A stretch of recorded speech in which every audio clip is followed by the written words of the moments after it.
Pwede ba ako makatagalog muna? Kaya nga kasi bago ito, papakita kita yung meron getting old yung eyeglass ko na kulay blue ah. Ito na yung eyeglass ko. Ito. Ang sira. Nakamamakyo pa ako. Oh. Damage.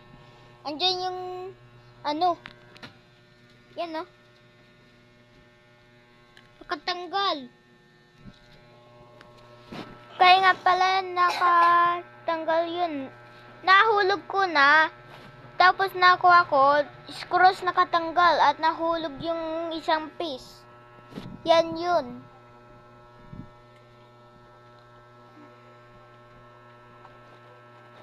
Okay, sige na. Nag-iisip pa ako. Bye. Emotional damage!